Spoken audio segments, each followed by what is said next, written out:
Can you feel the tension in the air right now? I know I can. I can feel it all the way down in my plums. You don't always need Ferrell to be the main character to get a healthy dose of hilarity. Sometimes a brief cameo will do.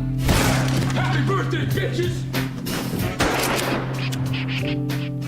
Sometimes he's a hunter of women, sometimes he's an eccentric prisoner, and sometimes he's the Lothario that invented wedding crashing. Yeah, I'll throw in a wedding every now and then, but funerals are insane. The chicks are so horny, it's not even fair. But no matter what he's doing, he's stealing the show by yelling at his mom, Ma, the meatloaf!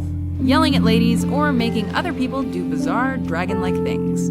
Tell him to arch his back and then look back at me mean, like a dragon.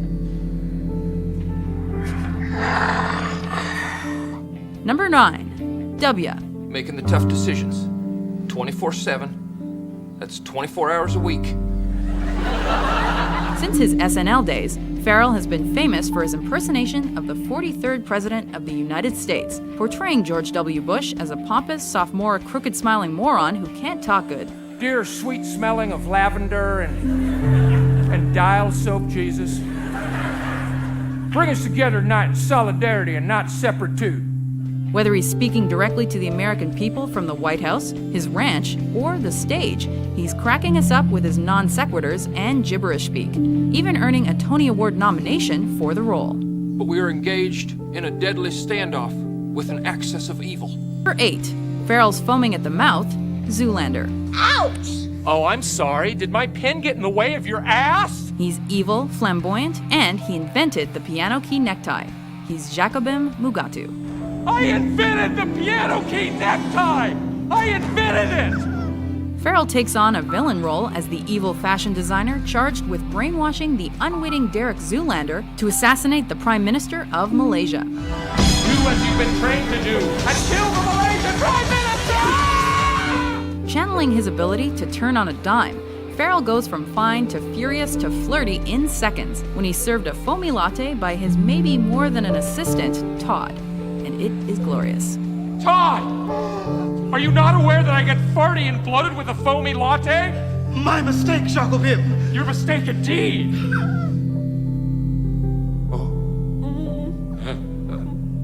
Yes, Derek. Number 7, Ferrell's berated by a baby, funny or die. You don't have to raise your voice. You pay you! I can give you half. You pay! No, bitch! Ferrell is often the big man on campus in his flicks. So what's funnier than turning the tables on him? Have an alcoholic baby swear at him, of course. I got my money, bitch! Hey, don't call me bitch! I'm a grown man! Bitch. God, you're mean. This video launched Ferrell's and Adam McKay's website Funny or Die, and it's the perfect introduction, with Ferrell's outrageous afro and Pearl's outrageous language. I think I got my face on. You scare me. You're an alcoholic. Can I have it for beers? Seriously, you are an alcoholic. Come to think of it, Pearl may be the only person ever to upstage Ferrell. This isn't over. Number 6, Ferrell's the man for the job, Step Brothers. Mr. Jenner is ready for your interview. Actually, we'll be interviewing as a team. We're here to shit up. Ferrell's at his best when acting like a man-child, and here's one of his many turns as an immature, childlike adult. No, my name is Pam. Are you saying Pan or Pam? I'm saying Pam. Brennan Huff is trying to grow up, but his job interviews are not going well.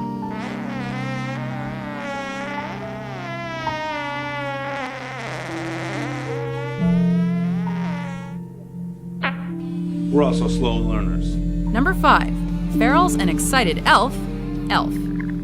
Does someone need a hug?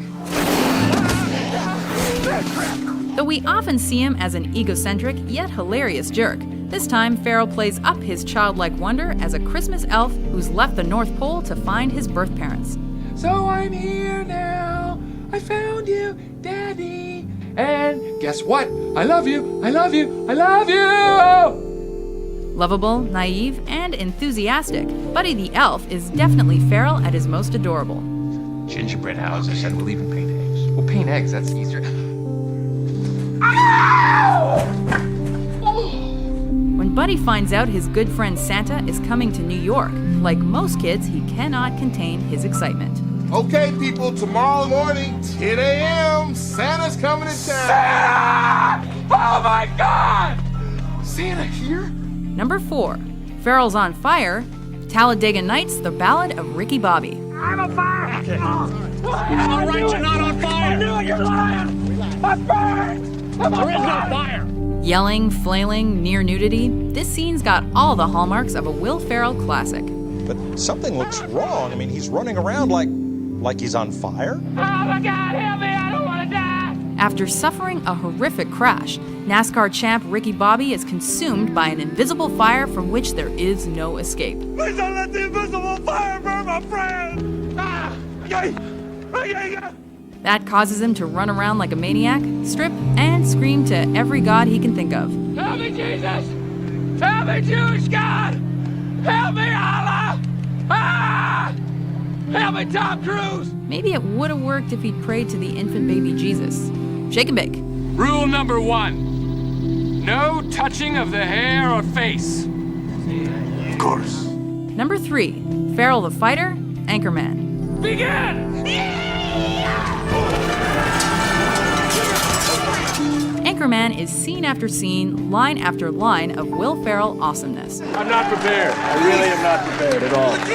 But it wouldn't be a Ferrell movie without some physical violence. Now I'll be number 1. No, you won't! The San Diego Evening News World is sick of... Rick, where'd you get a hand grenade? I don't know. The debrief is also key. Boy, that escalated quickly. I mean, that really got out of hand fast. Number 2, Ferrell's winning streak, Old School. Frank! Hey, honey! Hey! It's a flick about a group of guys in their 30s who are trying to recapture their glory days, which means lots of drinking and misbehaving. You know what?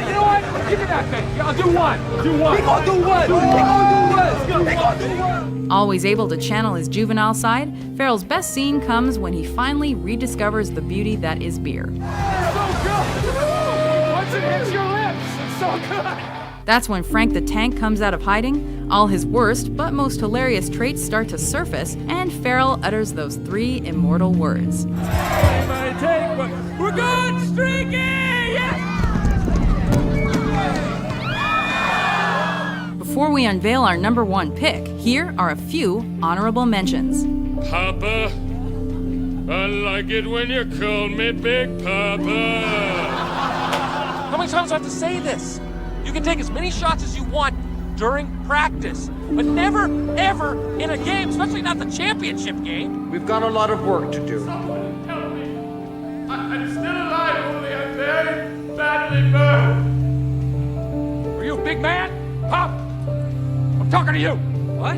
You wake up in the morning, you say, I put on my big boy pants. Look, I'm wearing a belt. I got big boy pants on. Somewhere in the distance, we heard the pounding of native drums. Number 1, Cowbell, Cowbell, and more Cowbell, Saturday Night Live. And Gene, Yeah. really explore the